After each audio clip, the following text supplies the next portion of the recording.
आज हम एक ऐसी चीज के बारे में बात करेंगे जो हम सबके घरों और ऑफिस में होती है, प्रिंटर।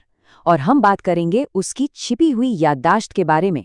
हमारा मकसद किसी भी तरह का डर पैदा करना नहीं है, बल्कि सिर्फ जानकारी देना है, ताकि हम सब तैयार रहें। लक्ष्य बहुत सीधा सा है, हमें जागरूक, शांत और सुरक्षित रहने में मदद करना। तो चलिए सबसे पहले इसी सवाल से शुरू करते हैं। एक प्रिंटर आखिर याद क्या रखता है? जब हम कोई डॉक्यूमेंट प्रिंट करते हैं तो क्या वो जानकारी बस कागज पर छपकर खत्म हो जाती है, या फिर प्रिंटर उसे कहीं अपनी मेमोरी में रख लेता है? देखिए, काफी समय तक तो हम यही सोचते थे कि प्रिंटर बस एक सीधी साधी मशीन है, उसका काम सिर्फ कागज पर स्याही लगाना है और बस। लेकिन आज की हकीकत इससे बहुत अलग है। जो मॉडर्न प्रिंटर हैं वो असल में एक छोटे कंप्यूटर की तरह हैं। जी हाँ, उनकी अपनी मेमोरी होती है, स्टोरेज होता है और वो इंटरनेट से भी जुड़े होते हैं। तो चलिए अब जरा और गहराई से समझते हैं कि ये प्रिंटर हमारे डेटा को कैसे स्टोर और ट्रैक करते हैं। और ये सिर्फ कागज पर छपी स्याही से कहीं ज्यादा है, इसे कुछ जरूरी हिस्सों में तोड़कर देखते हैं। तो देखिए, इसके मुख्य रूप से 4 तरीके हैं।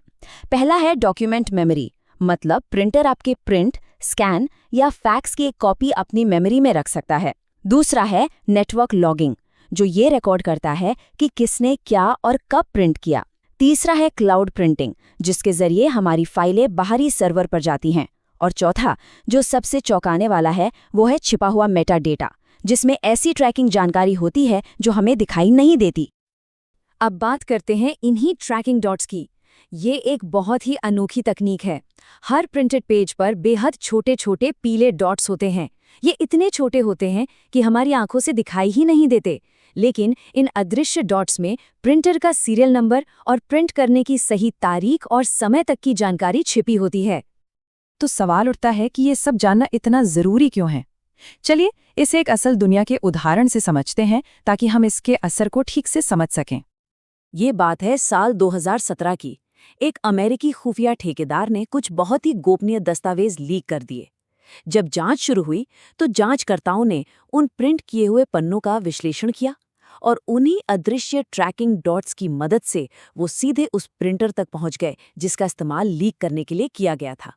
सोचिए, एक छोटे से डॉट से कितनी बड़ी जानकारी मिल गई। लेकिन बात सिर्फ जानबूझकर किए गए लीक पर ही खत्म नहीं होती। जरा सोचिए, जब हम कोई पुराना प्रिंटर बेचते हैं या रिसाइकिल करने के लिए देते हैं तो क्या होता है? अगर उसकी मेमोरी ठीक से साफ नहीं की गई है तो उसमें स्टोर किया गया कोई भी संवेदनशील डेटा कोई भी रिकवर कर सकता है। पर घबराने की कोई जरूरत नहीं है। अच्छी बात यह है कि हम खुद को सुरक्षित रख सकते हैं।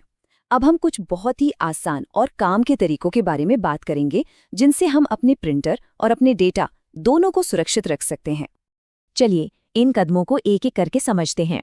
पहला, समय समय पर अपने प्रिंटर की मेमोरी को फैक्ट्री रीसेट करते रहें। दूसरा, अगर आपको जरूरत नहीं है तो क्लाउड प्रिंटिंग को बंद रखें। तीसरा, अपने प्रिंटर की प्राइवेसी सेटिंग्स में जाकर कंपनी को डेटा भेजने वाली रिपोर्टिंग को बंद कर दें। चौथा, अगर मुमकिन हो तो प्रिंटर को घर के बाकी डिवाइस से अलग वाईफाई नेटवर्क पर रखें। और पांचवा और सबसे जरूरी, प्रिंटर को बेचने या फेंकने से पहले उसकी मेमोरी को पूरी तरह से साफ कर दें, ठीक वैसे ही जैसे हम किसी फोन या लैपटॉप के साथ करते हैं। तो इसका जो मूल सिद्धांत है वो बहुत ही सरल है, जिसे हमें याद रखना है: रुकें, साफ करें और सुरक्षित करें। तो अब तक ये तो बिल्कुल साफ हो गया होगा कि हमें प्रिंटर को देखने का अपना नजरिया बदलना ही होगा। ये सिर्फ कागज पर कुछ छापने वाली मशीन नहीं है। एक मॉडर्न प्रिंटर को हमें एक डेटा की तिजोरी की तरह देखना चाहिए। एक ऐसी तिजोरी जो हर उस दस्तावेज का डिजिटल निशान अपने अंदर रखती हो जो उससे होके गुजरता है, चाहे वो हमारा बायोडाटा हो, कोई ज़रूरी कॉन्ट्रैक्ट हो या फिर हमारी कोई पहचान पत्र की कॉपी। इस बात को हम ऐसे भी कह सकते हैं कि जो कुछ भी आप प्रिंट करते हैं उसकी उम्र कागज से कहीं ज्यादा हो सकती है। वो प्रिंटर की मेमोरी में जिंदा रह सकता है और बस किसी के गलत इस्तेमाल करने का इंतजार कर सकता है।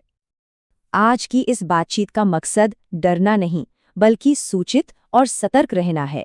याद रखिए, जागरूकता ही सबसे बड़ी सुरक्षा है। अगर हम सतर्क रहेंगे तो हम सुरक्षित रहेंगे। इस जानकारी को हमेशा ध्यान में रखें, सुरक्षित रहें, जागरूक रहें। और हाँ, इस जानकारी को अपने परिवार और दोस्तों के साथ जरूर साझा करें ताकि वो भी सुरक्षित रह सकें।